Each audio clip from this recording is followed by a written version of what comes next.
Hi, everyone, and welcome to another episode of EMplify. I'm your host, Sam Ashu. Today is a special episode, once again, with Dr. Rob Orman, discussing career longevity. It's a very pertinent discussion, whether you are currently in training or have been out for some time, and really it applies to just about any specialty in emergency medicine. We talk a lot about residents and attending physicians, but this certainly applies to physician assistants, nurse practitioners, and students of both of those areas as well. I really hope you enjoy the discussion. And as always, don't forget ebmedicine.net, your one-stop shop for continuing medical education in emergency medicine, pediatric emergency medicine, and urgent care. All there at your fingertips at ebmedicine.net and in the mobile app. And now on to our discussion. Ladies and gentlemen, we are back today with Rob Orman, MD, physician coach, gentleman extraordinaire. Today, talking about longevity in emergency medicine, specifically how to achieve it if you're new to emergency medicine, whether you're just graduating from residency or just starting residency and looking for ways to make sure that your career lasts. Dr. Orman is here to share with us the best ways to make your career last, we hope. And meanwhile, I'm here to provide some comic relief. Yeah. What inspired this for you? Why this topic right now? Yeah, that's a great question. We just went through the match recently, and there's articles and opinions everywhere, but this is the first year there have been a unprecedented number of empty slots in emergency medicine. I thought it would be a great thing to discuss. The two of us, a combined almost, 40 plus years of emergency medicine experience. Probably closer to 50 as I'm thinking about that's it. True. That's true.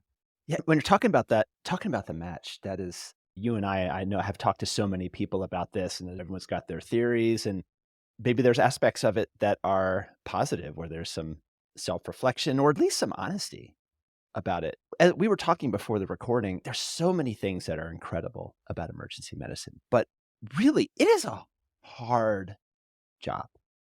It's super hard. It's hard physically, emotionally, spiritually. It can just be draining. And I think that in the past, it was easy to cheerlead for it because there's just so much cool stuff.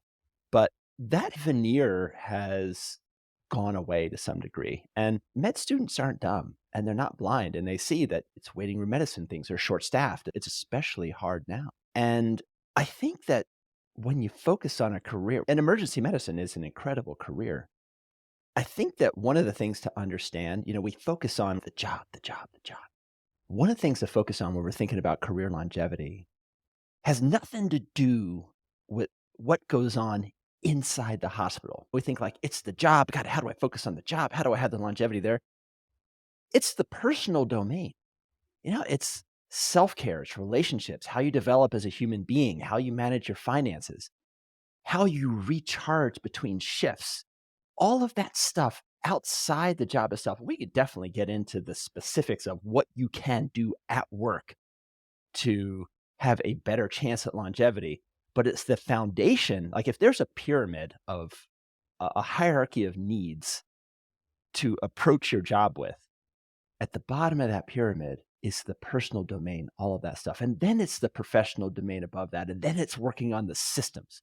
All of them need to be in line and in sync. And they're definitely not always. But that first domain, that foundational domain, that personal domain is, I think, what is so easy to forget about and neglect. Yeah, absolutely. And it's something, at least when I was in residency, we were not talking about. It was very much the squeeze it all in the 3 years so you can learn the practice of emergency medicine, and everything else you'll just have to pick up along the way.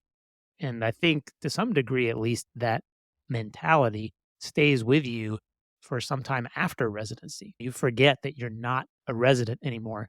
And now it's time to broaden things for your general career. But when you first get out of residency, it's transitioned to being an attending. The stress is high. The luxury of being a senior resident is gone. The luxury of having someone look over your shoulder and make sure you're doing things right is gone. And now it's the high stress scenario. and focusing on those other things is just something that goes by the wayside. But if you don't have somebody there to remind you, hey, this is important and needs to be done, it's going to creep up and bite you at some point. Oh, well said. As always, well said, Sam. So where should we start? Well, let's start with setting that personal foundation. So, Okay. so, so you're new to emergency medicine. Let's say Yeah. you just got out of residency and you're taking your first job, and you're a new attending, and you're going through this transition, and stress seemed very manageable and relatively easy to handle until the day that you walked into your new emergency department for the first time and had to take care of some patients. At what point am I going to say, okay, I'm making this giant transition, but here are some of the core things I need to get straight. When am I going to have time to do something like that in the midst of that first year or two as a transition? Oh, wow. That was you packed a whole suitcase for an around the world trip there, my friend. Yeah, let's talk about that first job. One of the things I think to embrace when you start that new job is a transitional identity, that you are in transition. And that first year out is basically your fellowship in clinical medicine. You and I both know that learning curve of that first year is so steep. You know the stuff for the most part. Now it's time to really put it into practice. And have you ever heard of the liminal state? Mm-mm.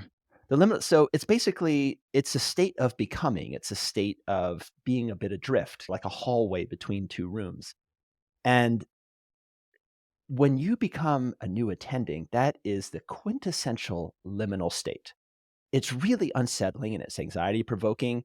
And the opposite of embracing that liminal state or embracing that transitional identity, like, okay, my identity right now is that I'm in my fellowship, I'm learning, is imposter syndrome, where we think that we immediately have to have become. And so I think one mind shift or one reframe that can be healthy is to embrace that transitional identity when you start your new job that, okay, fellowship is beginning and give it a year. Let's say it's a year of clinical attending. You and I both know it's 20 years, but I give it a year. And this might sound obvious, but I don't know that it's practiced as if it were obvious. That sometimes that first job is not the right job for you. Mm. And there is no perfect job, but I think it's not uncommon to not stick the landing when you get out of training. That first year, that liminal state, that transitional identity, okay, it's going to be uncomfortable. It's your fellowship. But if after that you're not having that love and feeling, gotta ask yourself, what's going on? Mhm. What's going on? Because we have this idea, almost like this projection of ourselves, like, oh, I should be doing this type of job, or I need to do this job because it pays the most money, or whatever. We don't necessarily do the jobs for the right reasons. And an exercise that my coaching mentor he taught me years ago was to make an ideal job description, write it all down, go into great granular detail, and then think about your current job after your fellowship, after you've stopped becoming and now you've become a little more. So you've got your ideal job and your current job. And then what percent overlap is there on the Venn diagram between the two? Pretty subjective. Now, if it's really low, which sometimes it is, especially when you're starting out, it's like, this is all stressful. Think, well, what can I do to increase that overlap? And that could be in the personal level, the professional level, the systems level. And it might be enough to make that job pretty good. It might not be. And if it's not, you got to look somewhere else. And you might find that your current job is, in fact, the best situation for you, right? It's the best of all possible worlds because there's not anything better. And then you double down on making it work. But you might also find that there's a much better fit out there. Now, I don't want to end that whole discussion with saying, yeah, immediately start looking for another job, but just realize that you don't always stick the landing. Yeah, it's interesting, the phrasing, "sticking the landing." In my mind, I think of a gymnast, someone who's been practicing and practicing and practicing and then is finally Yeah. out there to perform. And then sticking the landing in that scenario is so much dependent on the gymnast. I'm not sure that's the best example for emergency medicine as you just put it, right? It's not a Because perfect metaphor. 'Cause it's not just you, right? Yeah. You're the resident, you're the physician. There's so many other moving parts to that first job or really any job in emergency medicine, but especially that first year, that second year that you shouldn't go into it thinking, "I'm going to stick this landing," because that's really putting it all on your shoulders. You might have just picked the disastrous job, and you Yeah. might have just walked in the doors of somebody who was just so desperate for a human being to come and work in their emergency department that they promised the world and couldn't deliver on anything, and that's not on your shoulders, and if you don't perform to the level that you were expecting, then it may not be that you were an inadequate gymnast. It may be that you were in the wrong place and that it has to do with one of those many other moving parts. So I think it's a very important thing to remember that if you go into your first job and you don't succeed in whatever your goals were, that that likely has to do just as much with the facility and the setup than it has to do with just your own performance. I love it. I love that you also push back on that metaphor. It sounded good as I was saying it in real time. But I guess maybe the better way to say it is a job that is concordant with what works for you. Yeah, yeah. Not oh, I thought it was so clever, man. I was thinking like, "Oh, I just get this metaphor fine out here." Okay. Point taken, and I love it. True. True. There are some places that are a soup sandwich, and Mhm. it's really common, and especially when you talk to young docs who are struggling in a place, and they're like, "Is it me? Is it me?" And then they talk to all the docs who left, and oftentimes it is a lot of people who left, and they think, "Yeah, I have no way I could tolerate living there." And everybody feeling the same. So, I think you made such an excellent point. And, we're talking as if it's always a slog, Mhm. but it's not. And if it's only punching the clock, then it will become a slog. And I think that there's a lot of ways to approach this. I know you've got a lot of thoughts on this, but one thing to do early on is to keep it fun and make it a game. And you can even do this in training. You could do this in med school. You can do this in residency. You can do this as an attending. But when you make work a bit of a game, it is such a different experience than another shift. Mm. And when I talk to PGY 30s and 40s, I haven't met a PGY 50 or 60 yet, but 30s and 40s, the common aspect that they all seem to share is curiosity. Mhm. And to them, it's all about learning. It just has such a twink. I've worked with some PGY 30s and 40s, a lot of 30s, some 40s, and it's all about learning. They're just so excited to learn.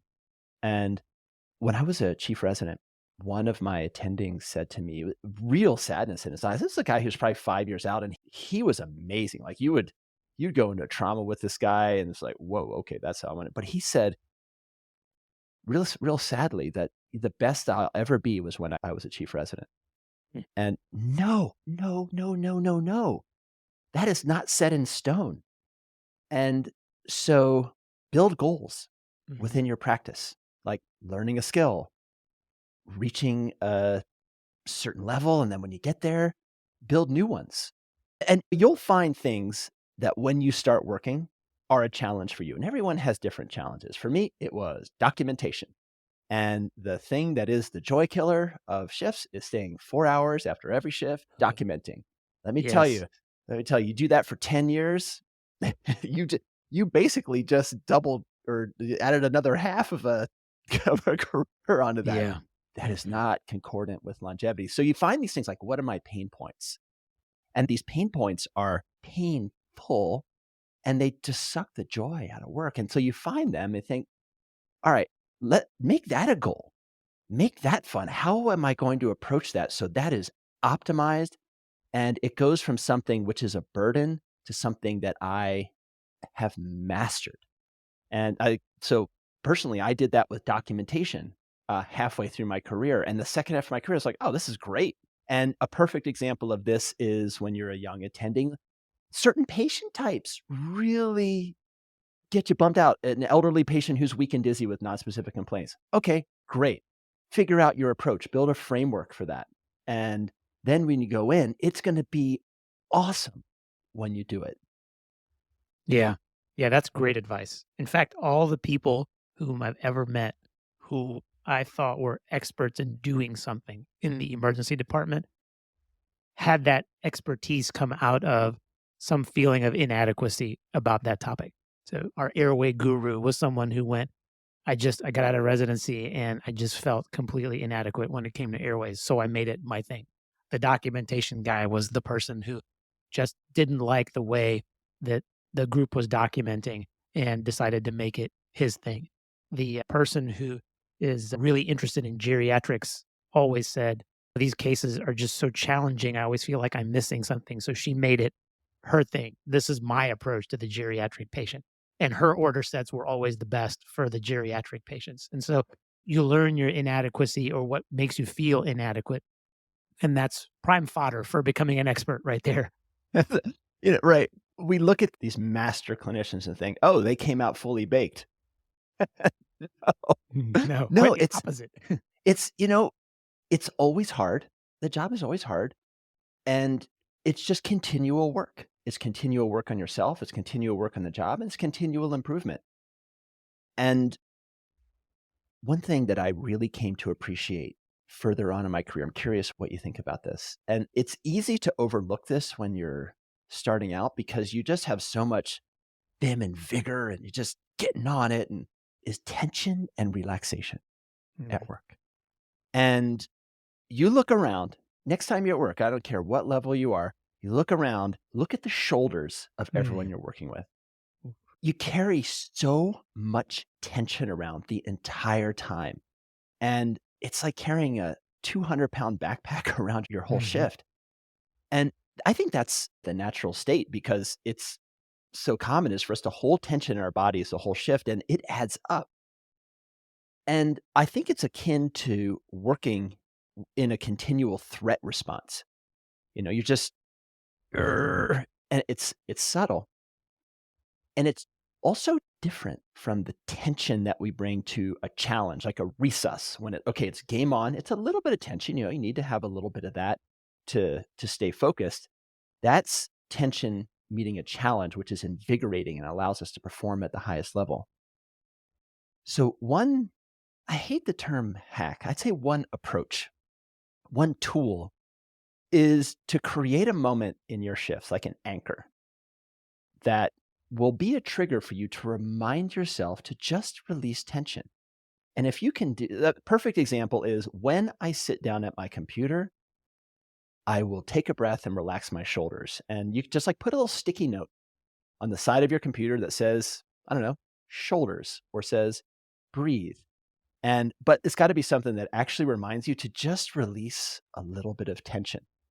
And that can go a long way to saving energy throughout your shift because it's all about energy conservation and self care and feeding and going to the bathroom and getting some fresh air. And if you don't think you can do any of those things, you're incorrect because those are self imposed restrictions because you can. You just need to set up a structure. Relax, take a breath, recollect, and then get back into it. Wow, so much in that few minutes right there. That was chocked full of good advice. Definitely. I mean, my shoulders were always hunched over every single shift. And I think it took, I don't know, 5, 6 years before I could walk into the ED without some kind of anxious dread about what's going to come in the door and am I going to be able to manage it? And is it going to be some disaster? And it took years for that to fade away. I remember one of the most senior physicians in our group, who's now retired, was somebody who had been in the practice for 30 plus years. And he had one gear. It was just, this is the pace I move at. And we would have a waiting room full of people, and he would just chip away at it, one patient at a time. And I would always ask him, I don't know how you stay so calm. And he said, the waiting room was full of people when I got here and is going to be full of people when I leave. And I So just true. do my best for one person at a time, and that's it. And I thought, gosh, that's just ridiculous. The waiting room is full. We gotta go, man. You need like 10 more gears. We gotta hurry up. But his approach was actually perfect. He made it 30 plus years in that career because of his ability to not let that waiting room bother him and his ability to not have some panicked anxiousness about what the next case was going to be. It was just dealing with what was in front of him. and then moving to the next patient. It was quite a zen moment watching him in patient care. It was pretty incredible. Talk about chock full of wisdom. Oh my gosh, that is solid gold right there. Because what do we do when we come out of the patient room? So you go in there, if you're lucky enough to have a computer in there, you put in your orders. And the ideal situation is that if you can, between patient interactions, is get down an H&P, or maybe you can batch two. Have your documentation concurrent, and this is all going to arc back to the sage wisdom, because I did the same thing to my partner who did that. I thought, you are crazy. You don't know you don't know anything. So all of these things, so these steps to like have a healthy pacing and spending in real time, that is a procedure that you do for you. You also do it for the patient because it's QA, it's QC, but it's also to allow you to have longevity. We're talking about career longevity. Get your documentation done so that you're not staying after 4 hours at the end of every shift. And it is Yeah. amazing that we do not learn these good habits in training. We just don't. And also, if your partners are staying over many hours, don't say to them, "Oh, you're still here? Why are you still here?" No, don't say that. Ask them how you can help them get out. But back to that. So there's this really interesting phenomenon that happens that you walk out of the patient room, and if there's something serious going on, if there's an ambulance coming in, if there's a trauma activation, if there's a STEMI, if there's a stroke alert, they will find you, right? Have you ever Yeah, they not will. been found for one of those overhead or on the phone? It's never going to be a surprise in the tracking board. But what do? We get out of that room and immediately we look at our computer and we look at that tracking board and the waiting room is full. There's all of these things. And then it takes our attention. It's this nervous energy has this gravitational pull. I have this sense that I need to see all those people all at once. But your partner was right. Work at the top of your game, but you can't, even in a mass casualty, you can't see patients more than one at a time. It's a different expectation and a different level that you're going to be seeing them. But know your pace and know when you need to ramp it up. I'm not a big fan of the single speed, because sometimes you actually need to okay, I'm gonna thin slice. I'm gonna go see 5 patients. I'm gonna get things going because things just exploded. So I think you do need a second gear or a third gear sometimes, but just temporarily, right? That's just a tool you break out from time to time. And so the idea of not really worrying about the waiting room, can have your eye on it and see oh, is there a chest pain that's been waiting there for a while? Then let's make sure that they're taken care of, or like a febrile kit or whatever. But your partner's right that you can only see them one at a time and work at a speed that is safe for you. A lot of times we're pushed to be like, yeah, see patients more, see patients faster. That's something to push back against. Yeah. It's not a race, right? There's no finish line. It's just the end of your shift and the next person in the relay is coming in. But there's no finish line. It'll still be there. Everything will still be moving when you come back. Hang on. I'm so curious how this went for you. I want to change gears. I want to hear what you have to say about this. I want to talk about money. Yeah. Let's talk about money. Let's talk about money. Let's talk about money. So, and my wife will attest to this. We weren't married at the time. When I finished residency and I got a job at this sweet hospital, oh my gosh, this place, such a great place. I was making pretty good money. I wasn't a partner yet, but I don't know, what do you make, like 3 or 4 times what you made as a resident? I did not do any home improvement. I drove my same car. I needed window covers. I needed window covers for my bedroom. I worked all night shifts. Mhm. So I got these really dense beach towels and I tucked over my windows. Oh my I still goodness. get grief about that. But I mean, that's a little bit extreme. Actually, I think investing in good blackout blinds is a good move. But if you can continue, I learned this phrase from White Coast Ambassador Jim Dolly, is that if you can continue to live like a resident for a couple years after you finish residency, that goes such a long way that all of a sudden you have this money and it's like, oh, it's going to burn a hole in my pocket. No, it's not that you have to be Dr. Frugal McFrug. It's have a plan. And if you can, don't really change your lifestyle that much when you enter that transitional identity and that liminal state. What do you think about that? Yeah, I would say that's the one piece of advice I still give to partners and new physicians is live beneath your means.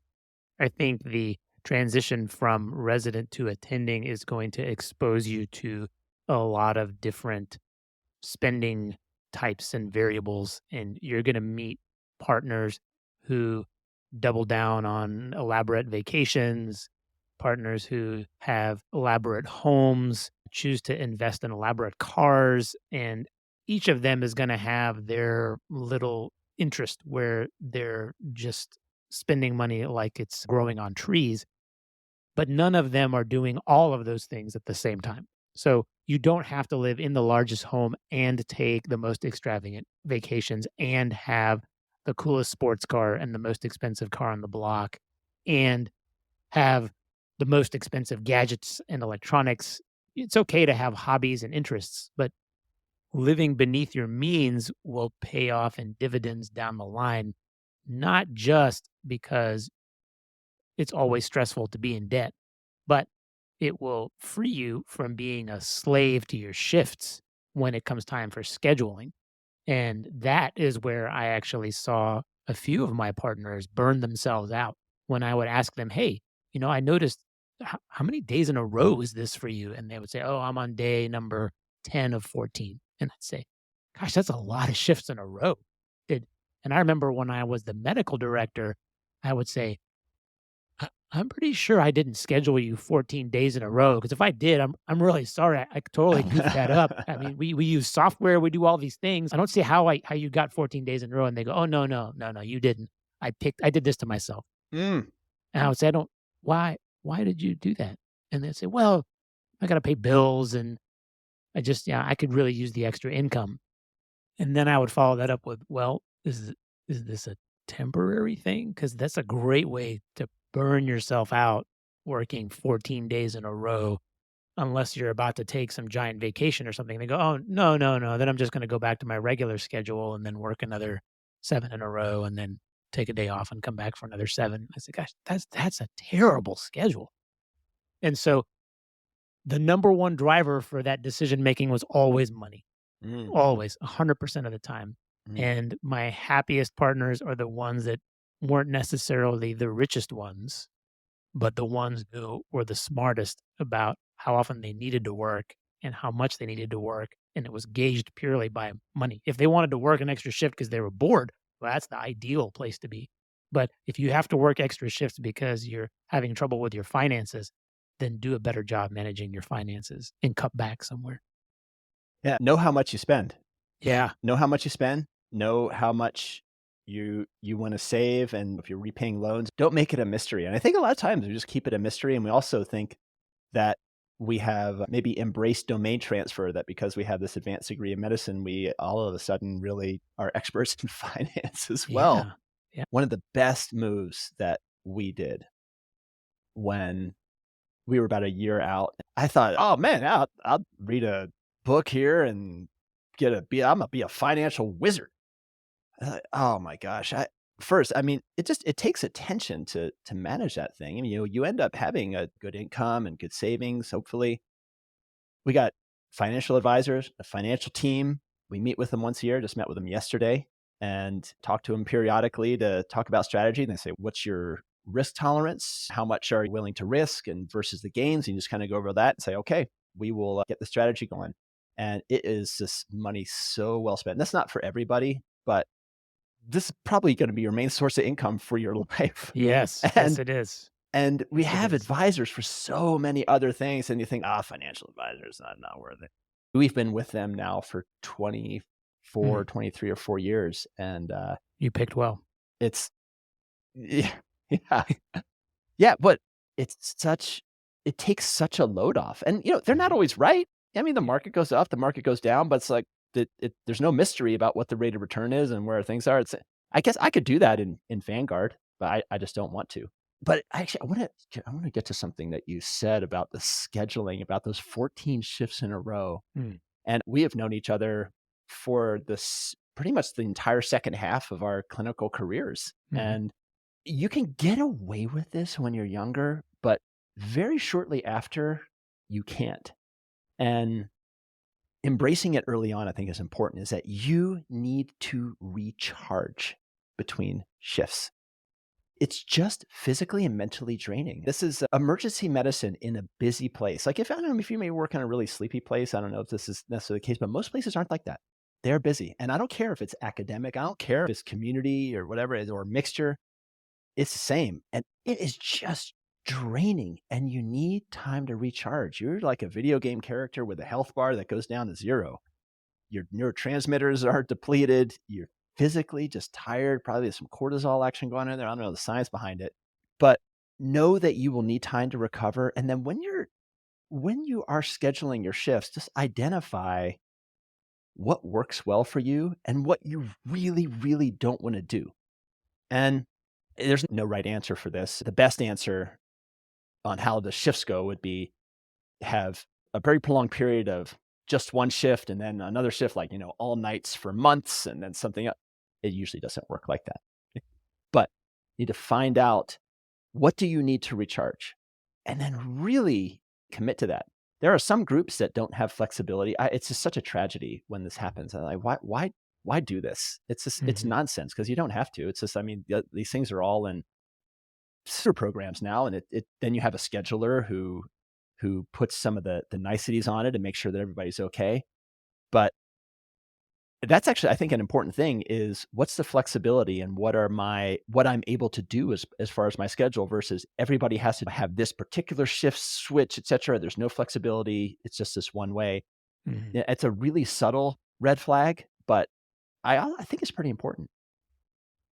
Yeah, there's so much science about circadian rhythms and shifts and moving from days to nights and back. And it's not unique to medicine. Pilots do it, other businesses do it all the time that are open 24 hours a day. And it's not unique to emergency medicine. And if your schedule is dictated by money, then you're doing it wrong.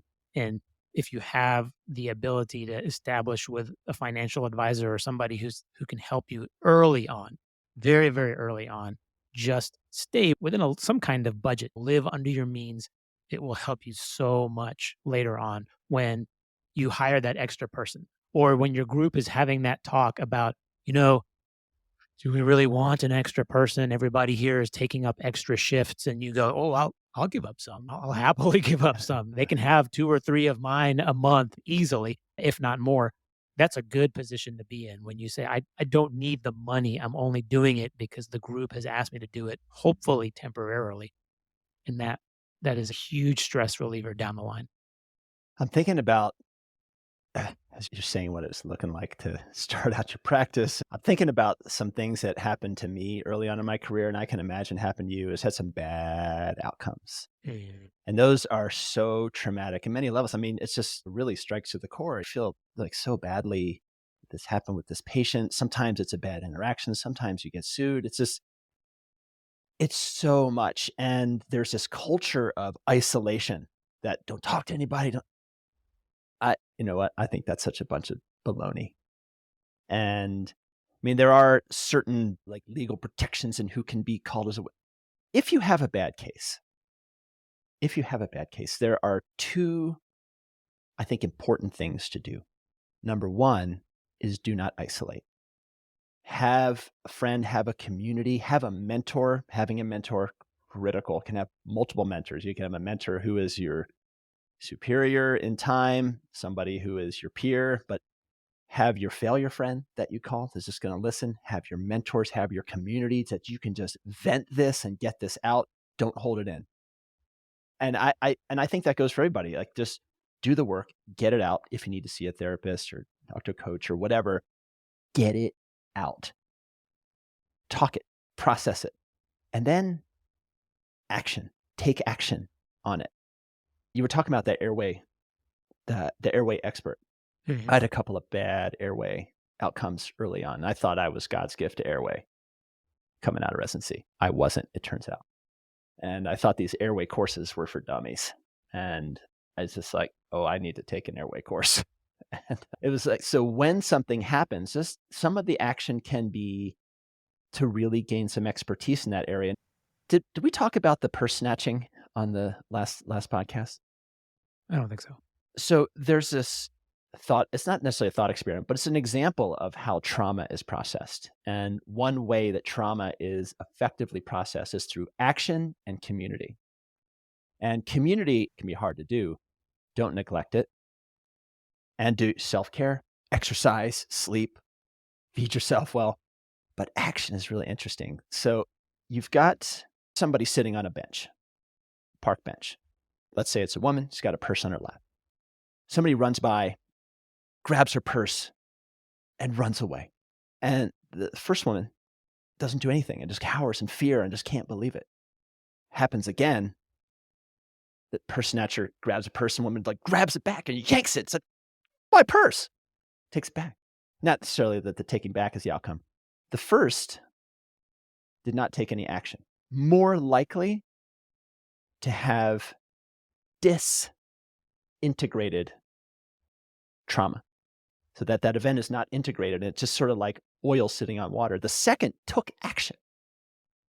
Much more likely to have integrated that event so that it doesn't become trauma later on. That's the difference between stress and trauma. Stress, you kind of experience stress. Stress comes and then stress goes. Trauma sits with you. And so if you can integrate that event, then it basically builds you up rather than becomes trauma, something that lives in you and then will recur and come back at some time later. I don't know if this was like the original intent of our pod, but I was just thinking about these bad cases is having a plan in place for when it happens, because there's nobody it's not going to happen to. It's going to happen. Yeah. No, that's a great point. That kind of goes hand in hand with managing your stress, but managing your bad outcomes is critically important. You're absolutely right. And having some method to discuss it with people, whether that's your spouse, your director, your quality person, your risk management person, whoever it is, should be someone who has an open door that you can go and speak to whenever. I remember when I served as medical director, I got to be that person for a while. And oftentimes it was just listening. There's no magic to it. It's just letting somebody kind of vent their frustration, their disappointment.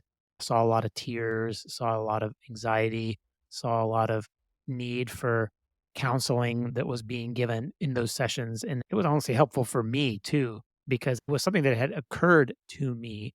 But then now as a director, I could see that it happened to everyone, and it happens to everyone at some point in their career. And it's something that everyone goes through. It's quite common, especially in emergency medicine. And so having that outlet is very, very important. You're absolutely right. You brought up the key point there. I love that you said that, is that sometimes all I did was just listen. And actually, we talked about this last time, is you don't need to solve anything. That's right. Just listen. Just listen. Just listen. So I'm going to bring this back to that new attending physician. So they've got the new job, they're out of residency. We've talked about managing stress, working on your documentation and not allowing it to lengthen the duration of your shift, every single shift. We've talked about the waiting room stress, the anxiety of the unknown, and how you can use that to become an expert in something. We've talked about living beneath your means, handling bad outcomes. There's a lot of things there.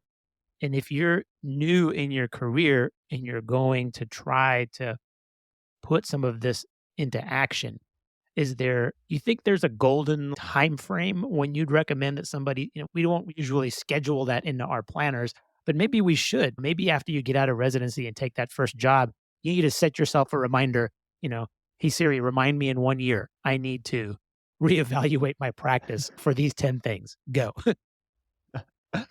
Oh, wow. So that is a great question. I mean, there's no science to how you should do it, but I think every 6 months, taking an inventory of what you're doing.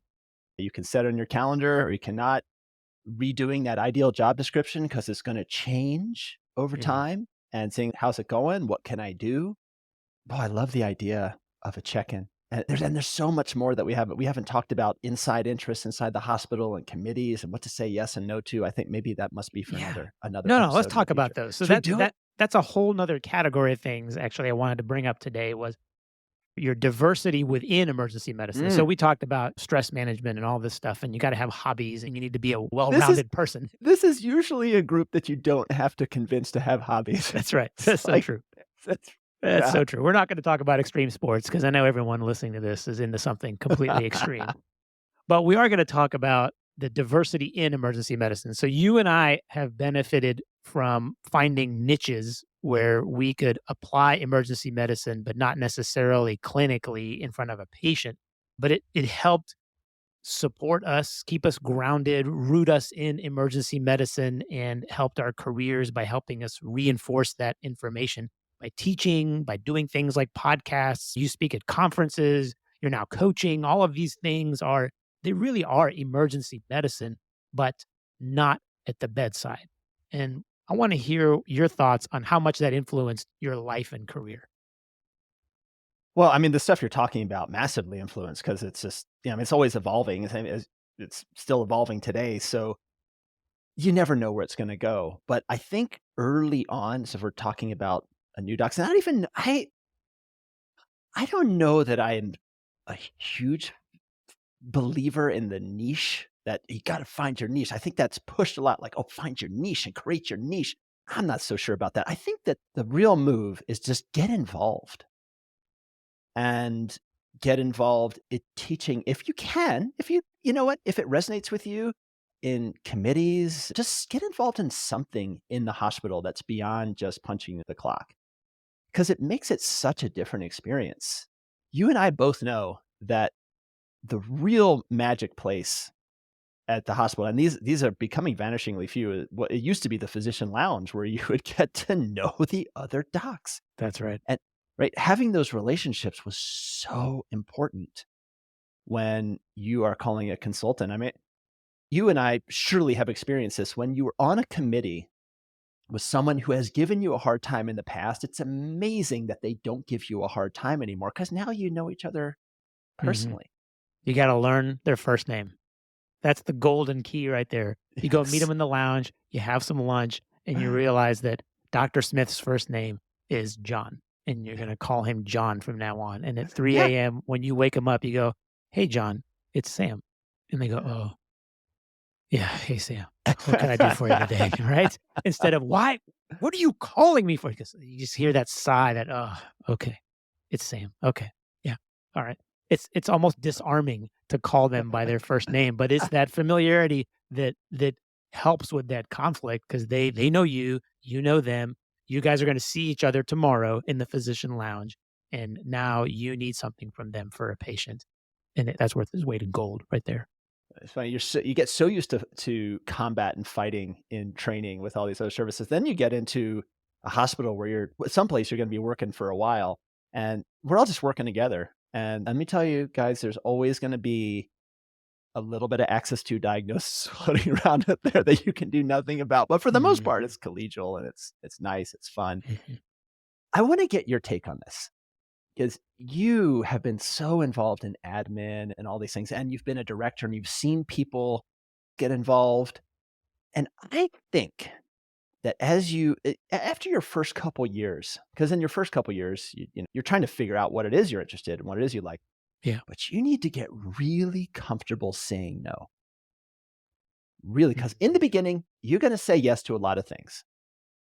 But then shortly after that, be judicious with your yeses because your plate can become overloaded very quickly, very easily, especially if you're somebody who's nice to work with and has some good ideas, which you guys will be listening to this. If you're listening to this, you're already interested in educating yourself. I'm going to tell you, you're going to be asked to be on a lot of committees.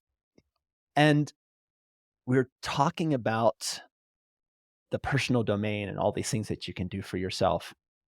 And one thing I think that you can use as a guide is to ask yourself as you are going through, and this is going to relate to committees and duties inside the hospital, which are so important to get involved with. But a question to check in with as far as how my career is going to ask yourself is, what can I do to make sure my relationships are supported and a continuing source of joy? If you want to know what to say yes or no to, can use that as a guide. So if you're asked to be on a committee, great. I mean, we all do it, and they're pretty fun. Like, even the governance committee is cool. Believe it or not. That's the geekiest thing I've ever heard. It's so I'm a geek. Come on, come on. yeah, relationships, social capital, makes your hospital better for you being there. And it's just like, it feels different when you are contributing to how a hospital runs rather than feeling like you're a victim. You truly have agency. I mean, it's Mhm. such a difference when you have agency versus you don't. But I would say, and this is where I want to get your take, these things do add up. Do not say yes right away. Be a little selfish with your time and take an unfiltered look at how this is going to impact that previous question. How's it going to impact your life, your relationships, your time with family? And, if it's, oh, I so want to do this, then do it. If it's just a part yes, then consider not doing that. Mhm. And a couple years ago, I had an opportunity to do something really big. I was like, oh, this is so cool. And a friend of mine who I check in with periodically on these things says, oh, that sounds really cool. Okay, how is that going to impact the time that you have with your family? Because every minute you're Mhm. doing that, you are not with your family. Now, granted, you want to develop your professional self. That is also part of you. It's not that every second has to be just one thing. But I actually said no to it. I said, Oh. my kids are going to college in a few years, and Mhm. I don't want to be spending all my time doing this other thing. I want to be available for them. Yeah. Was this a critical care friend of yours that you had this discussion with? No, no, it wasn't. It's a Really? non-medical friend. Yep, Wow. Okay, well, it's still non-medical great friend. advice. Yeah. Yeah, you're absolutely right. If you have a nice personality and people like working with you, you're going to get asked to do a lot of things. And it's okay to give up some things and say no. It's certainly okay to stop doing some things and pick up things that you think you might enjoy more. Family is a big, big one. I had lots of time to do things when I was younger and didn't have children and didn't have a family. And then when family becomes a priority, it's definitely harder to say yes to things. It's good to keep the perspective that, when you die on your deathbed, you are never, ever going to say, gosh, I wish I worked more shifts, or I wish I had gone to one more committee meeting. And hopefully, there are going to be those people that you raised standing around you on that last day. And so that helps kind of keep the priorities. That's the order those things need to be in when you're evaluating what next step you're going to take, because you're going to have a lot of opportunities. There's a lot of need for good administrative physicians, sound thinking in administration, in teaching, in academics, in senior management, in EMS, in anything medical outside the hospital. You're going to be asked to do a lot of things. The good news is you're going to be good at some of those, and some things you're just going to think are totally boring. And hopefully, those are things you can cut out of your schedule pretty quickly. But you're absolutely right. When you're getting requests all the time, learning to say no is definitely a critical skill. Well, Sam, as we're getting close to our wrap up here, I want to ask you what advice you would give your new attending self on how to thrive Hmm. in the career, knowing what you know now and also knowing some of the struggles that you had. Oof. Well, I may be a little bit of a unique case. I'll tell you, early on in my career, within the first 5 years of my career, I had three bad outcomes that ended up in litigation. I was not the only one involved in that litigation, but there is nothing weighing heavier on your shoulders than that bad outcome. And the litigation is never a short thing, it is always very lengthy. And so, if I could go back and see myself again, I would say I would definitely stress what we already mentioned about having someone to talk to, making sure you understand that this isn't unique to you and this is just part of emergency medicine. I would also say that much of what we do in academics is focused on utilization and test necessity. And does it matter if the patient wants a scan and you don't think they need the scan? How hard are you going to fight against it? That kind of stuff just needs to go out the window when you're a new attending. It's okay to order an extra test. It's okay to wait and not make a decision to send someone home. It's okay to sit and watch somebody for a little bit longer. And that the burden of the waiting room is not on your shoulders, regardless of what anyone tells you. If your director and your partners are even telling you that the whole waiting room is on your shoulders, That's just a lie. And you just need to take a deep breath and understand, like we said before, it's going to be there when they come to relieve you, and everything else will fall into place. But it's a tough transition period. And making it through those first few years, I think, is focused a lot on the clinical medicine and the transition of life. And those are great. But if you take away one thing from this podcast, I think the wisdom of doing that check in, like you mentioned, whether that's at 6 months, a year and a half, the wisdom of not forgetting to do that so that you can keep in perspective how much of it is the job and how much of it is you and what you can do about your job and what you can do about helping yourself. That's just a critical step that I didn't do early on. I definitely did not do. And I don't know that I would have left my job or done anything different in that scenario, but just stopping and pausing and saying, hey, where am I at now? It's been a year. Where am I at now? It's been 2 years. Because in the blink of an eye, I was 5 years into this thing. And those habits are really hard to change when they've been anchored into your brain for 5 or 6 years before you stop to evaluate. Oh, beautiful. Thanks for sharing that, Sam. That was a completely impromptu question, and you dug deep. Yeah. Those first 5 years were something. We'll talk about that on another podcast someday. Okay. On how to handle litigation stress and what that's like. But today, if you're new, if you're a physician, you're a nurse practitioner, you're a PA, really this applies regardless of what your career in medicine is. We talk a lot about getting out of residency, but getting out of PA school or nurse practitioner school is just as stressful when you're dealing with that first job. I think the only unique part of it is, as a physician, you don't have that oversight anymore. You just have that quality assurance committee looking over you when something doesn't go perfectly. So yeah, the stress is real, and taking that deliberate and scheduled time to reflect is important. So tag this podcast and set yourself a reminder. Tell Google or Siri or Alexa or whoever it is that you talk to remind you in some set period of time, or make a calendar reminder, and take some time for reevaluation. And in the meantime, don't work as hard as you do. You don't need to do 14 shifts in 2 weeks. That's just terrible. Yeah. Take care of each other. Take care of yourselves. Absolutely. Rob Orman, thank you so much for being back on the podcast. RobOrman.com, Orman Physician Coaching. You can check it out today. He also is the author of the Stimulus podcast. If you are not a listener, you should be, where these kinds of issues come up on a regular basis. It will make you a better doctor, a better PA, a better nurse practitioner. Thanks so much for being on the podcast. Sam, it's always such a treat to chat with you. Thanks for having me on. Such a good discussion with Dr. Rob Orman. Thank you for listening, and thank you for being a listener to our podcast. If you have a moment, I would really appreciate it if you would go to your app store and give us a rating. And as always, don't forget ebmedicine.net. It's where you will find all of the continuing education you need for your career in emergency medicine, pediatric emergency medicine, or urgent care medicine. Check out the mobile app, check out the laceration course, check out the EKG course. So much content there just waiting for you. Until next time, be safe, everyone.